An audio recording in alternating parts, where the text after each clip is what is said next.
We uncover the fitness myths for people over 50. We've heard from so many of you, our Today's Health and Wellness podcast listeners, that you're having a difficult time leaving a rating and review for the podcast in iTunes.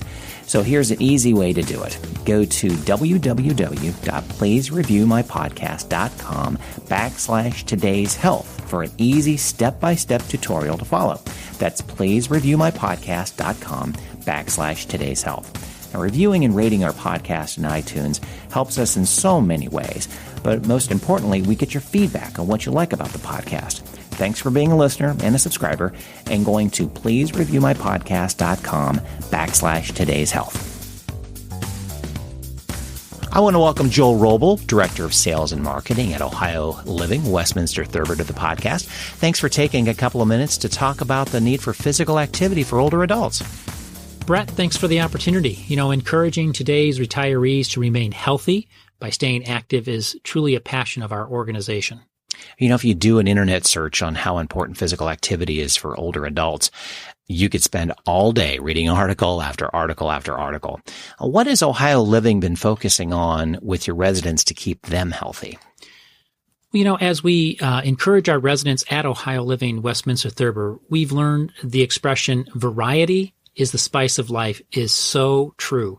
When it comes to remaining healthy, we need to look at all the dimensions of being healthy.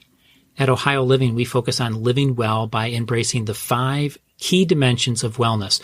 A person should embrace living socially, being physically active, deepening their spirituality, being creative, and extending themselves vocationally. Brett, as a person ages, there needs to be a balanced approach to staying healthy in each of these dimensions of wellness. By reading our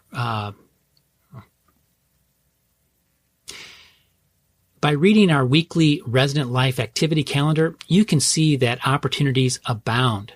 And for our listeners today, they need to be engaged in a variety of programs. And here in Central Ohio, there are many organizations that promote easy access to a variety of healthy programs for older adults. All of us should focus on being more active and staying healthy. I think resident life can also bring that out as well, because you have plenty of examples of someone living at home, they've lost their spouse, and they just don't get out anymore. Community can help a lot with that. They can, and that community can be either that grocery store that you frequent a lot and you get into conversations with people that you know, or maybe it's your church, or maybe you are getting more into a senior gathering place. Yeah, and it's understanding yourself or your mom or dad, what will get them out to do it. What's the incentive? What pushes them out the door to go there? Whether hopefully they can stay at home as long as they can, but sometimes community life can be looking at like what Ohio Living provides is you need to live somewhere else to get that activity going for yourself. Right. The key for any one of us is staying engaged in life, and that engagement can be just physically being engaged, but also socially getting connected. All right.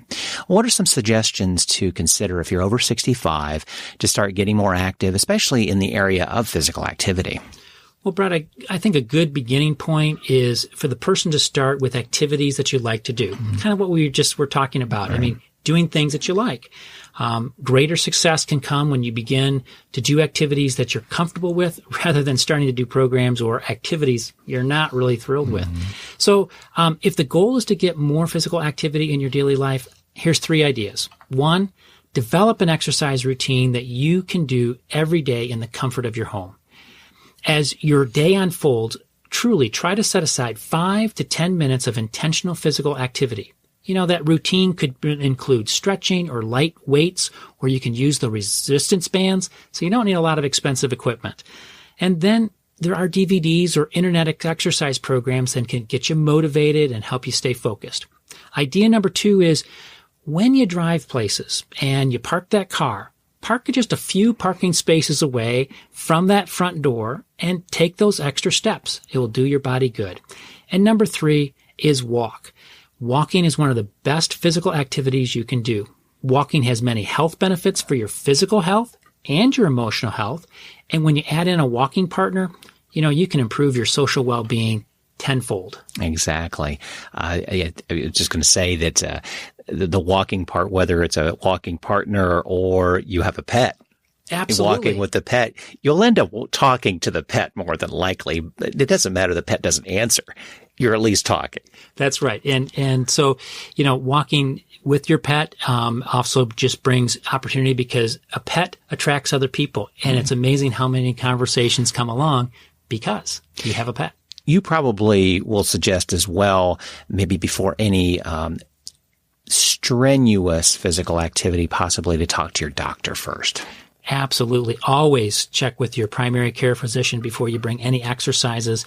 And the other thing is, when you start that exercise program, get in the routine of it. But as you get stronger and able to do what you're doing, you need to intensify that exercise program. And so if you use the example of walking, if you're walking for 10, 15 minutes or a certain amount of distance, you got to keep adding it onto that because the muscles that we have, the ability for our bodies to respond well, is going to plateau if we don't continually push it. Mm-hmm. Yeah. And then the other thing I would greatly encourage you to do is get an accountability partner. Connect with a person you can call on or someone who can encourage you to conquer the quest that you're on to be physically active. Yeah. Can our listeners go to Ohio Living website to find out more? Absolutely. OhioLiving.org is a great site.